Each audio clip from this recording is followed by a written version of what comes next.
Nós estamos ao vivo na frequência azul do rádio e também pelo CFA Play, direto do estúdio da Rádio ADM, aqui no Conselho Federal de Administração, em Brasília. Hoje é sexta-feira, mas pra gente ainda não acabou. Aqui tem muito conteúdo e informação, logo mais no bate-papo aqui no programa ADM Entrevista. Mas antes de apresentar o nosso convidado, eu chamo a nossa amiga jornalista Elisa Ventura. Olá, Paulo, boa tarde para vocês que nos ouvem pela Rádio ADM e também para vocês que nos acompanham pelo Instagram e pelo CFA Play. O assunto de hoje a gente acha que vai bombar, muita gente com dúvida, é um assunto relevante e o assunto chave aqui do sistema CFA-CRAs, que é fiscalização. Quem é o nosso entrevistado, Paulo? O nosso convidado de hoje é o diretor da Câmara de Fiscalização e Registro aqui do CFA, Carlos Alberto Ferreira Júnior, conhecido como Carlão aqui no Distrito Federal. Carlos, seja muito bem-vindo, muito obrigado por sua disponibilidade. Boa tarde. Bom, boa tarde, profissional de administração de todo o Brasil, e uma boa tarde mais que especial para os administradores e profissionais aqui do Distrito Federal, que é a nossa terra. Prazer estar aqui com vocês hoje, estou à disposição para responder todas as perguntas. Prazer é todo nosso, então vamos começar. Carlão, o que faz a Câmara de Fiscalização e Registro?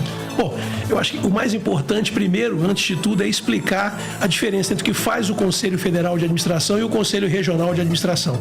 Há muita confusão ainda até hoje com essa diferenciação. O Conselho Federal, se a gente fizer uma redução, uma simplificação, é o legislativo. Aqui a gente regulamenta, expede normas, coordena as ações de todos os conselhos regionais. E o Conselho Regional é o executivo, é aquele que efetivamente vai sair lá na fiscalização, visitar as empresas, procurar o profissional e fazer todo esse sistema funcionar no Estado. Como o judiciário, né? No sentido de última instância, o nosso plenário julga os processos do CRA, não é isso? Ou seja, em grau de recurso, aquilo que é decidido no Conselho Regional de Administração, havendo a insatisfação do profissional, pode recorrer, que nós vamos analisar o seu recurso. Ou seja, a sua Câmara é uma veia muito forte que pulsa dentro da sede aqui da autarquia, do Conselho Federal de Administração. Com certeza. Já fui presidente do CRA, já estive aqui na Câmara de Desenvolvimento Institucional e agora dirigindo a Câmara de Fiscalização. Se você parar para pensar friamente, a missão principal, ou seja, a razão de existir dos conselhos de profissão é fiscalizar e disciplinar o exercício da profissão. Então essa é a Câmara Central, é a Câmara-Chave, do qual eu tenho o prazer de dirigir nessa gestão nos próximos 2 anos. Perfeito, então vamos começar falando quais são os projetos e ações da Câmara de Fiscalização e Registro para os próximos 2 anos. Mas antes de responder essa pergunta, Paulo, eu acho que é legal você explicar o que é a Câmara de Fiscalização e Registro, visto que o CFA não fiscaliza. Então, por que a gente tem essa Câmara aqui dentro? Como é que funciona o trabalho de vocês? É porque, na realidade, a gente precisa botar ordem nessa coisa toda. Você imagina se cada conselho regional pudesse fazer a sua regra de fiscalização. Então, a gente aqui dentro senta, discute com 27 conselheiros, a quem eu os parabenizo agora pela nova gestão, eles sentam e vão definir as regras que vão ser executadas pelo Conselho Regional de Administração. Então nós temos, por exemplo, resoluções normativas que disciplinam a fiscalização e o registro dos profissionais, porque a minha Câmara também é de fiscalização e registro. E eu dirijo essa Câmara com mais 2 colegas de trabalho, que é o Caleb e o André Sancelo, também a quem eu mando um abraço agora. Coisa boa. Então vamos na minha pergunta, quais são os projetos e ações para os próximos 2 anos, né, nesse biênio 2019-2020? Bom, o que a gente já decidiu na Câmara entre esses 3 membros para levar para a próxima diretoria, nós vamos aprovar o nosso plano de trabalho na próxima reunião plenária, que acontece na próxima semana, acho que quarta, quinta e sexta. Nós nos reunimos na Câmara e o nosso lema é fiscalizar mais e melhor. E aí eu tenho que render homenagem àqueles que antecederam aqui na Câmara de Fiscalização, administradores inclusive do Distrito Federal, Rui Ribeiro, o nosso presidente aqui do DENIR, do Distrito Federal, pessoas que têm contribuído muito para a fiscalização aqui no DF. E aí, como é que a gente faz isso acontecer? Quais são os projetos para esses próximos 2 anos? O primeiro deles é a padronização de procedimentos. Quer dizer, ainda que haja uma resolução normativa e hajam regras e normas para que tudo isso aconteça aqui nos diversos estados da federação, ainda você tem gente fazendo de forma diferente. Então, a gente vai tentar, de alguma forma, padronizar essas normas ou descobrir eventuais falhas na legislação para que isso seja exercido de uma forma mais eficaz e também capacitando os agentes. A capacitação é essencial, é juntar esses fiscais, juntar as pessoas envolvidas na fiscalização para que eles, de alguma forma, tenham uma certa unicidade no agir, para que evite que determinados estados hajam de uma maneira ou não de outra, ainda que hajam diferenças entre os regionais. Mas a padronização é a principal medida para ser feita. Uma outra ação muito importante, como eu disse, é a revisão normativa. E eu acho que mais importante ainda é a questão da ação parlamentar, porque eu também tive a possibilidade nessa gestão agora de coordenar a comissão de ação parlamentar do Conselho Federal. E a gente sabe que a gente precisa, de alguma forma, mexer na legislação federal que existe para, de alguma forma, facilitar o nosso trabalho. Então, a gente precisa ter efetivamente uma ação política, não é só a ação fiscal, às vezes aquela ação dura e que é criticada pelos profissionais de que não é muito duro, muito coercitivo, que a gente tem que exercer porque esse é o nosso papel, mas também ser proativos, de alguma forma procurar os parlamentares e conseguir galgar cada vez mais espaços e mercado para os profissionais de administração. Nesse sentido, você falou de fiscalizar melhor. Como vocês pretendem fazer isso, né? Como é que é desenvolvida hoje a fiscalização do sistema CFA-CRAs? Muito importante. A questão da fiscalização, o melhor da fiscalização é tecnologia, basicamente. Nós tivemos grandes avanços nas últimas gestões em termos de tecnologia, com sistemas integrados que possibilitam a questão do autoatendimento e da fiscalização, mas só a tecnologia não resolve isso. Como eu disse, o elemento humano é o diferencial para fazer as coisas acontecer. Então, nós estamos buscando novas modalidades de tentar, de alguma forma, equalizar a diferença que existe entre os diversos regionais via tecnologia, para que a ação seja única e na mesma direção. Você falava há pouco que é uma fiscalização preventiva e punitiva. Sim, bom, são duas formas de fiscalizar. A gente procura focar na fiscalização preventiva. Então, os sistemas de tecnologia facilitam muito isso, porque a gente acaba tendo uma ação prospectiva junto às empresas que surgem no mercado, as movimentações dos profissionais, a questão do responsável técnico, a gente consegue monitorar isso com antecedência, basicamente usando tecnologia. Sistemas de Big Data, sistemas integrados, em que a gente consegue, de alguma forma, identificar esse profissional na sua origem, a movimentação para checar se a informação é verdadeira e aí sim, não só ajudá-los, mas também exercer a atividade de fiscalização que deve ser exercida com pulso firme. Para você que ligou o rádio agora, nós estamos ao vivo, direto do estúdio da Rádio ADM, na sede do Conselho Federal de Administração, e estamos conversando com Carlos Alberto Ferreira Júnior, ele que é o diretor da Câmara de Fiscalização e Registro. Se você tem alguma dúvida, quer tirar alguma dúvida aí sobre questionamento de registro, quem pode se registrar, como é que funciona a fiscalização do sistema CFA-CRAs, pode entrar em contato conosco pelas redes sociais. Perfeito, vamos dar continuidade. Carlão, quem que pode se registrar? Porque vale lembrar que o profissional ali que sai da faculdade, ele é um bacharel, ele não é um administrador de fato. Só é administrador aquele que se registra. Isso. É para isso que existem os conselhos profissionais. São autarquias públicas criadas pelo Estado para garantir que o cidadão, as empresas, a sociedade tenha a proteção de um sistema profissional que controla, que não deixe que esses profissionais causem prejuízos ou danos à sociedade. Então, a gente começou lá atrás, em 1965, com essa figura só do técnico de administração, que hoje é o administrador de empresa, mas a gente cresceu no escopo. No decorrer dos últimos anos, a gente tem uma relação de profissionais. Nós temos, por exemplo, a pessoal da administração, da gestão pública, da gestão de políticas públicas. Já registramos recentemente mestres e doutores, técnicos de nível médio, os tecnólogos já foi mais um tempo atrás. Enfim, uma gama de pessoas, estrangeiros, pessoas que podem se registrar. Mas eles têm requisitos. Ou seja, tem que ter o diploma, tem que ter a capacitação, e é importante nesse momento que a gente diga que esse registro que se dá desses profissionais seja feito da forma correta. É muito comum no mercado fazer uma confusão com o que pode e o que não pode cada um desses profissionais com a carteirinha e o registro. Lembrando que é ilegal exercer a profissão se não tiver o registro no conselho. Então, o registro é essencial. Se você só se forma e não se registra, você é apenas um bacharel, não pode exercer. E se exercer a profissão como, vamos chamar de um ilegal, a mão do conselho vai atrás e vai procurar esses profissionais que estão exercendo indevidamente. E aí é importante que esses profissionais mostrem para a sociedade o que eles têm a fazer. Isso é o mais importante. Mais uma pergunta, o que pode acontecer com aquela pessoa que está exercendo a profissão ilegalmente? Bom, É ação, é auto de infração, é a mão do Estado em cima delas. A gente encontra uma certa dificuldade porque o próprio profissional deveria fiscalizar dentro da sua organização. A sociedade tem um papel importante. Às vezes se reputa ao Conselho Regional de Administração, que é quem executa a atividade de fiscalização, toda a responsabilidade pela ação de fiscalização. E nós sabemos que no mundo que vivemos hoje, em que a gente usa maciçamente a tecnologia, o número de fiscais ou de seres humanos envolvidos nessa ação é muito menor. Então, não tem como o ser humano ou só a tecnologia fazer essa atividade de fiscalização. É importante que a sociedade participe, que o profissional tenha essa responsabilidade de fiscalizar. Mas nós, enquanto entidade, estamos aqui para fazer isso. E o fazemos visitando organizações públicas e privadas, fiscalizamos pessoas físicas e jurídicas que exercem essa profissão. Os que não são profissionais formados e não estão registrados, a ação é de exigir o registro. E de leigos que exercem a atividade que é de administrador e não são formados de administração, também recebem a nossa ação.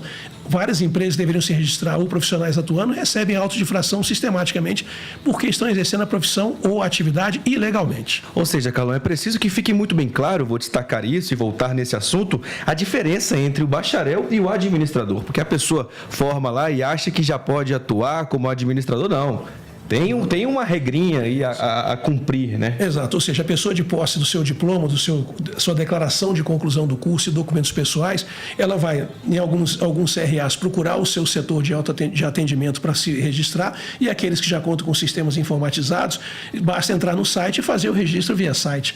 A gente simplificou a possibilidade de registro, desde que cumpra as regras. E você falou aí da participação da sociedade, eu queria lembrar o projeto de lei 439, que está em tramitação no Senado, né? Ele estabelece que aqueles cargos direcionados para a administração só podem ser ocupados por profissionais de administração. Qual a sua opinião com relação a esse PL? O que você tem aí para falar para os nossos ouvintes com relação a isso? Eles podem votar? Devem votar? Isso, com certeza. A primeira votação, eu acho que até a consulta pública não está mais no ar. Havia uma discussão, porque há um embate entre algumas profissões, a gente tem que deixar claro que o administrador não está concorrendo com profissão nenhuma. Todos têm o seu devido espaço. E o administrador tem o seu espaço garantido. Cada um no seu quadrado. Então, esse projeto é importante, por quê? Porque algumas profissões conseguiram avançar normativamente com a questão dos produtos típicos da profissão. E o administrador ainda carece de alguma definição mais clara, legal, dos campos em que ele pode atuar ou dos produtos típicos da profissão.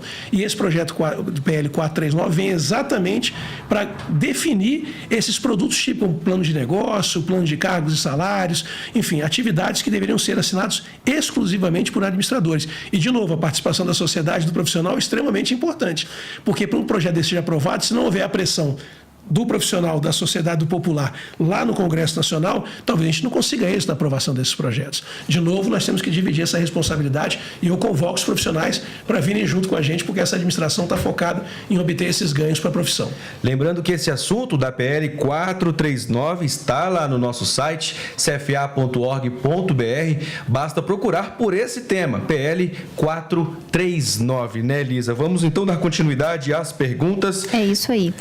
Carlão, eu queria saber como é que funciona a fiscalização propriamente dita. Eu sou um bacharel em administração, estou exercendo, mas não me registrei. O que vai acontecer? Eu vou receber primeiro uma notificação? Como é que é o processo de fiscalização? Bom, na realidade, o que a gente vai fazer? Identificamos o profissional através do nosso sistema de prospecção e de tecnologia.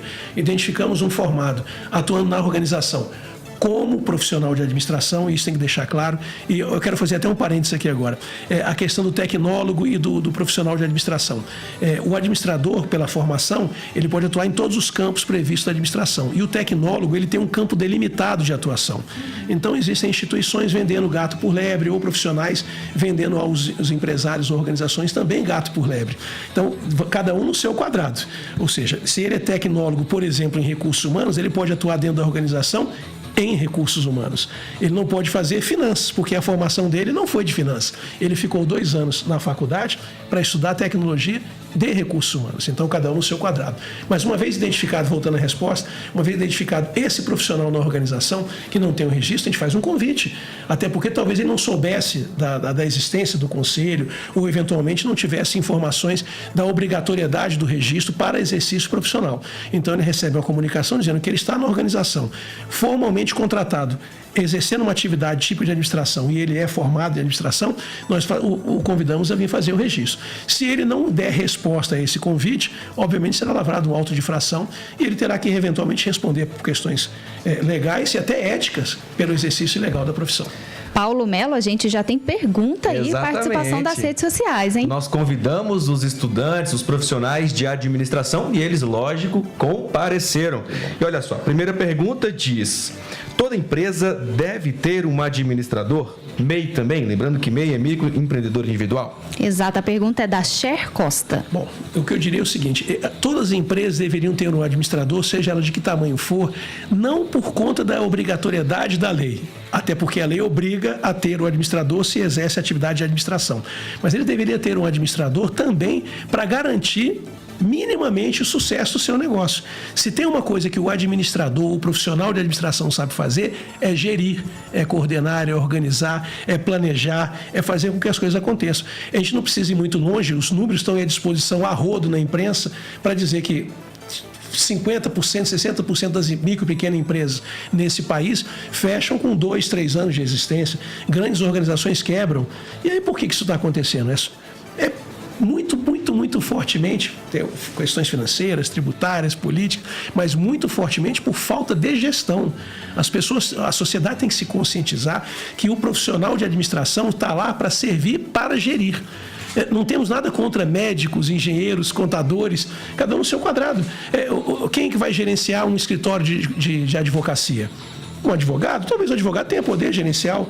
É óbvio que pessoas nascem com habilidades para fazer certas coisas. Mas entre um leigo ou alguém que vai ter que desenvolver essas atividades e um profissional que já está capacitado a fazê-lo, é óbvio que o administrador vai melhor servir dentro da organização e garantir o sucesso e a sobrevivência dessas organizações.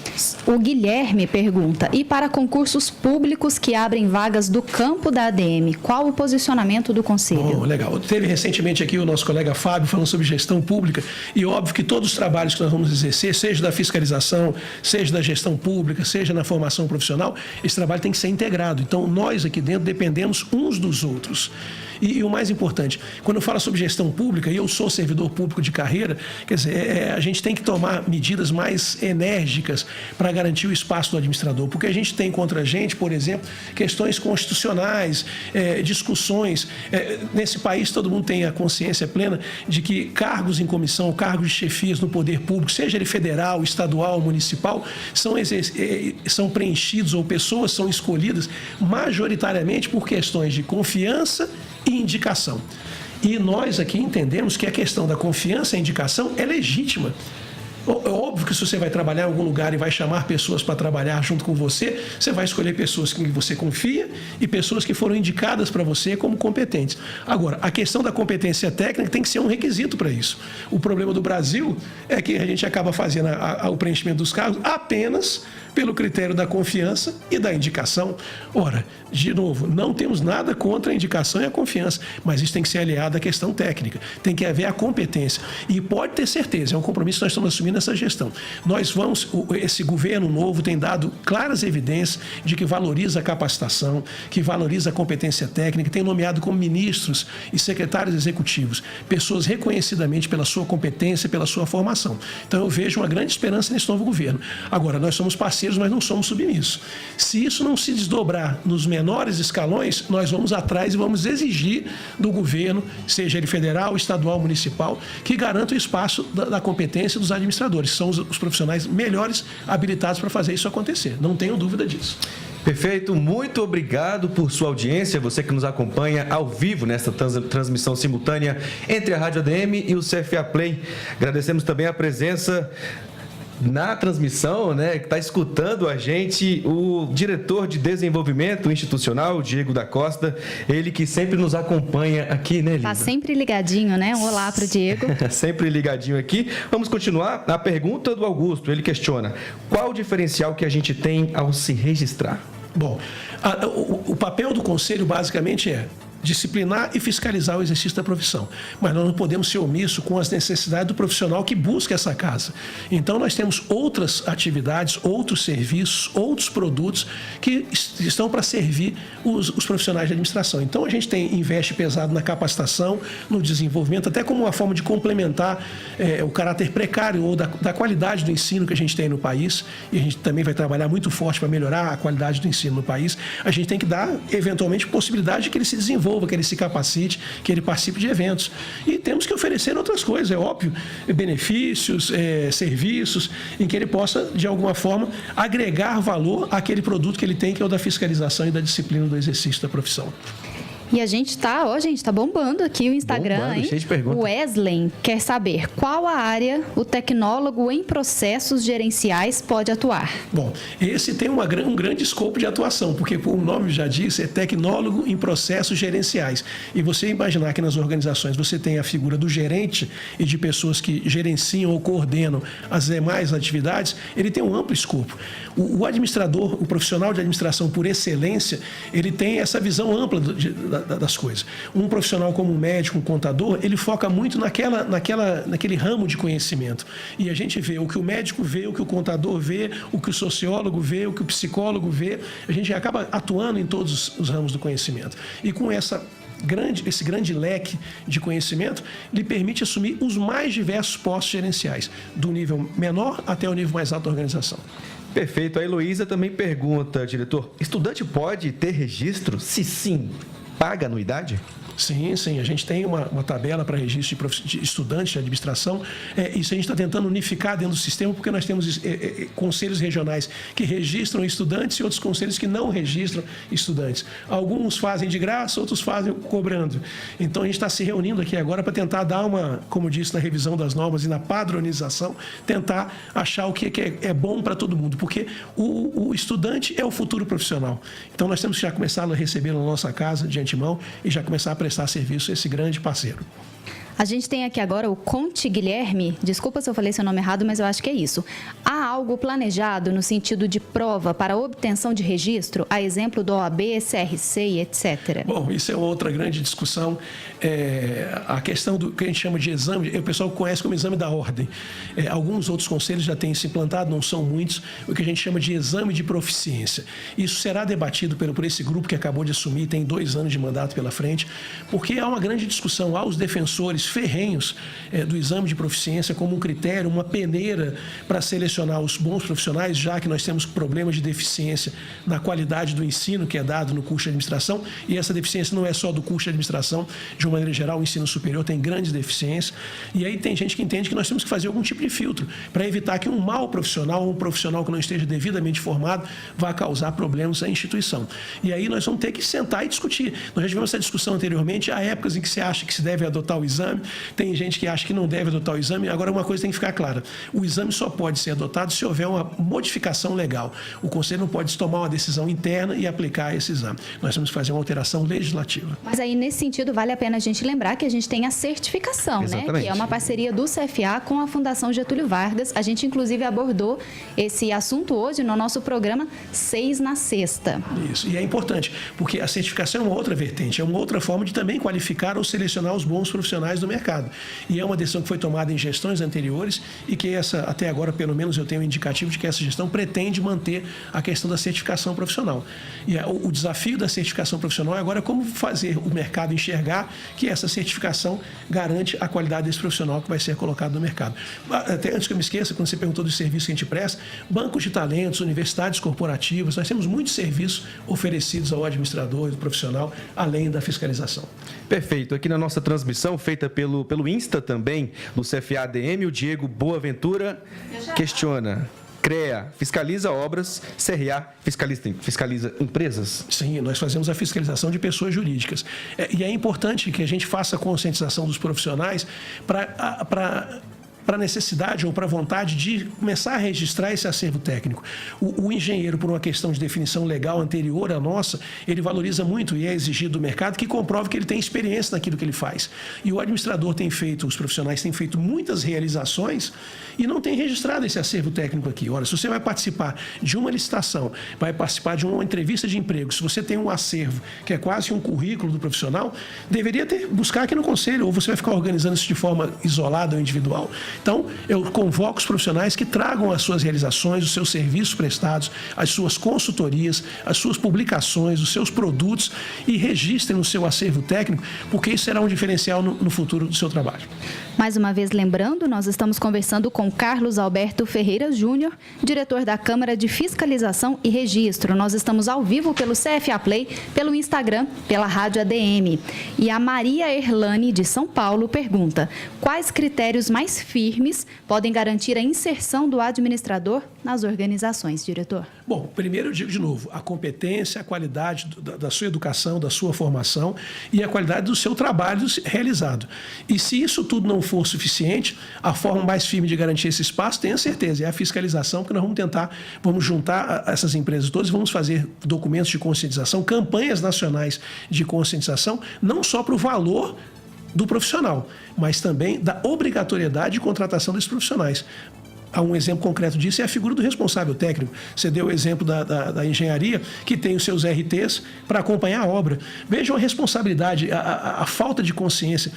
Por isso que eu convoco sempre a sociedade profissional para fazer parte desse processo, porque o sistema não vai fazer isso sozinho.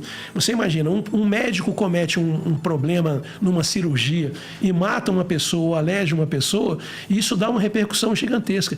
E empresas fecham nesse país por má gestão e quase sempre por não profissionais de administração e ninguém é punido.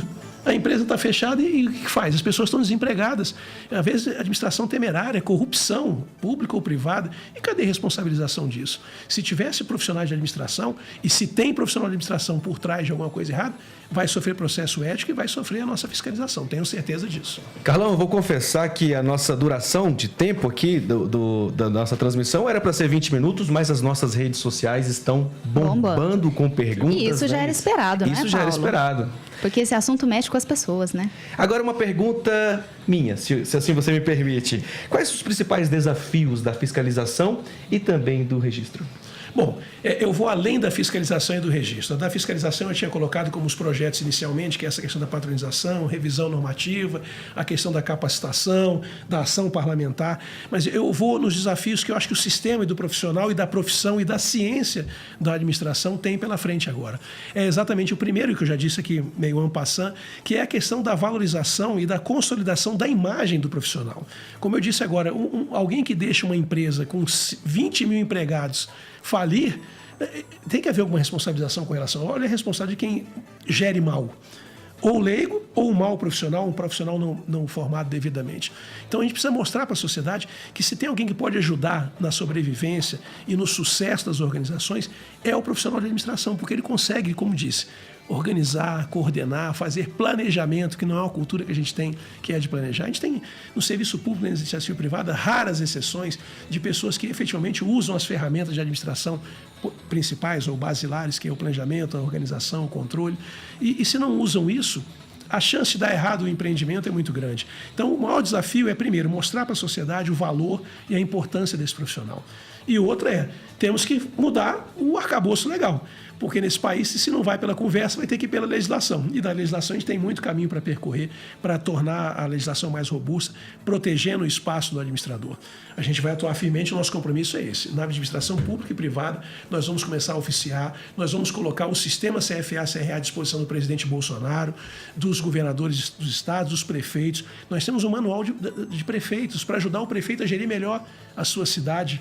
Isso é um produto que o Conselho oferece gratuitamente a todas as prefeituras do país. E o IGM, né? A gente tem aí o índice da Câmara de Gestão Pública. Que medem o desenvolvimento, o grau de avanço, o grau de desempenho das prefeituras, das cidades desse país. Nós temos muitas ferramentas, a sociedade precisa tomar conhecimento disso. Então, nós vamos investir maciçamente nessa questão da comunicação.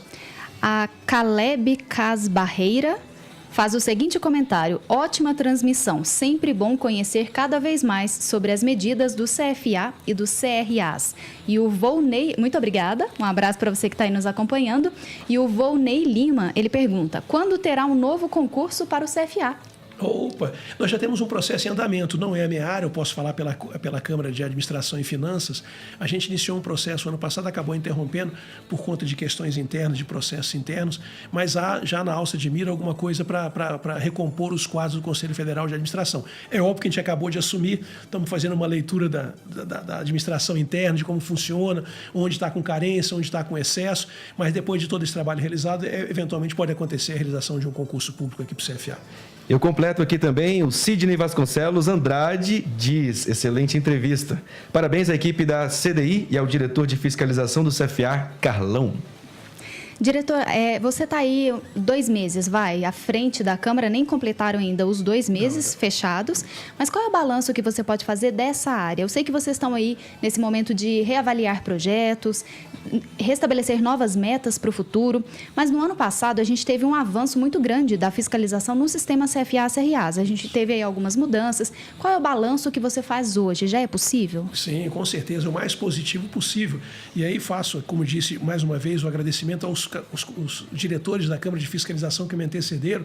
Como disse, o último agora foi o Caleb, que continua nessa gestão como conselheiro, que dirigiu muito bem a Câmara. A gente avançou bastante, um avanço principalmente tecnológico, mas não só tecnológico, a gente avançou também na questão da revisão normativa para tentar dar uma certa celeridade. Fizeram mutirões na gestão anterior, também fazia parte como conselheiro, não como diretor, mas foram realizados mutirões para colocar os processos de fiscalização em dia.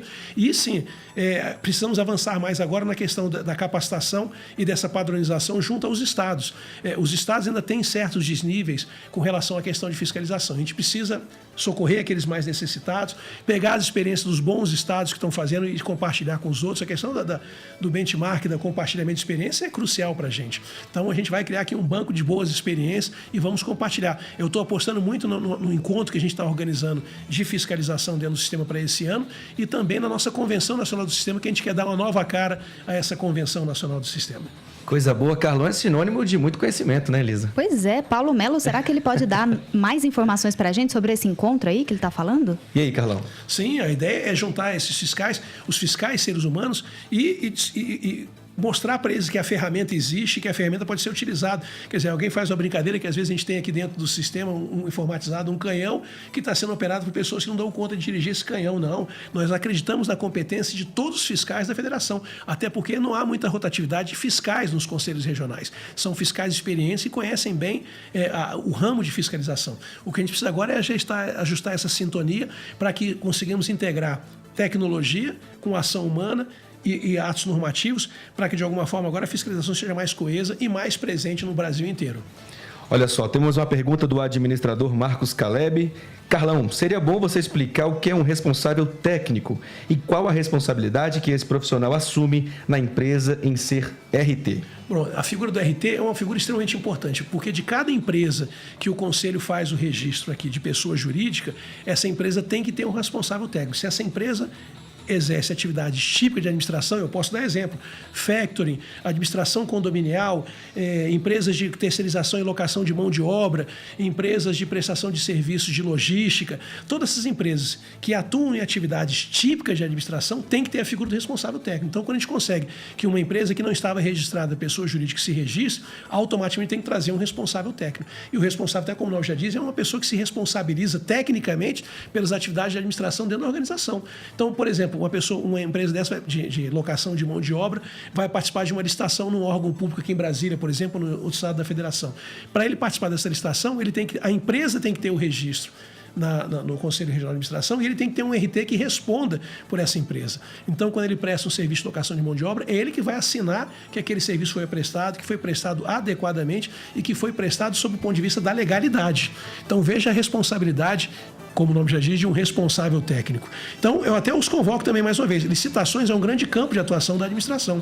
Se empresas de administração atuam no poder público, para licitar, tem que ter o registro. Então, o nosso papel é ir lá no órgão público dizer o seguinte: quando o senhor está fazendo o edital de licitação para contratar uma empresa, diga que essa empresa tem que ter registro no Conselho Regional de Administração. Porque se ela não tiver, a proposta dela será impugnada. judicialmente se for preciso. O administrador Lohan pergunta: excelente entrevista. O CFA pode incluir a figura do responsável técnico obrigatório para alguns segmentos que exploram a área de administração com parceria com as juntas comerciais dos estados? Sim. A gente tem parcerias com alguns estados, têm parcerias com as juntas comerciais locais, porque as juntas comerciais elas são locais, elas não são nacionais. Então depende da proatividade daquele conselho regional procurar a junta comercial para fazê-lo. Obrigar que no momento do registro já traga o responsável técnico requer uma modificação legal e a gente vai trabalhar em cima disso. Mas nada impede que, ao ter o conhecimento de que aquela empresa atua no campo e ela deve se registrar, quando mandar aquele primeiro aviso convidando-a a comparecer ao conselho para efetuar o registro, que é obrigatório, nós já fazemos a indicação de que, ao se registrar, também tem que trazer o seu responsável técnico junto, porque é ele que vai responder tecnicamente pelo trabalho daquela empresa. Elisa, Carlão, infelizmente o nosso programa chega ao fim. Queria agradecer imensamente a sua disponibilidade, conhecimento prestado aqui à Rádio ADM, com transmissão também pelo CFA Play. Muito obrigado e a gente te espera em outras ocasiões, Carlão. Eu agradeço muito a oportunidade de conversar com os nossos profissionais. E lembrando, desculpa, Carlão, te interromper, lembrando a você que nos assiste, se você tem alguma dúvida que não foi respondida, você pode enviar para a nossa ouvidoria 0800 647 4769 ou acesse ouvidoria.cfa.org.br, que o nosso diretor vai ter aqui o maior prazer em te responder. Elisa, vamos lembrar também que o nosso programa volta na semana que vem, dia 13, quarta-feira, 1h30 da tarde, com o diretor de Desenvolvimento Institucional, Diego da Costa. Exatamente, a gente vai ter aí o prazer de conversar com o nosso diretor, a gente que está recebendo toda semana um diretor de uma Câmara do CFA, são 7 no total, e na semana que vem a gente vai conversar com o nosso diretor. Já passaram por aqui o presidente do CFA, Mauro Kreutz, o vice-presidente, Rogério Ramos, o diretor da Câmara de Gestão Pública, Fábio Mendes, e também a diretora da Câmara de Estudos de Projetos Estratégicos, Gracita Barbosa, e hoje a honra de receber o diretor da Câmara de Fiscalização e Registro, Carlão. Exato, e antes da gente encerrar, só queria mandar um alô para o Antônio Tabosa, seccional Norte Sobral, assistindo CRA Ceará. Elisa, é o Brasil inteiro com a gente, mas infelizmente nós temos que chegar ao fim. Muito obrigado por sua audiência, muito obrigado por seu carinho, o seu comentário, a sua participação. Continue conosco sempre. E até semana que vem, galera. Até Tchau. lá.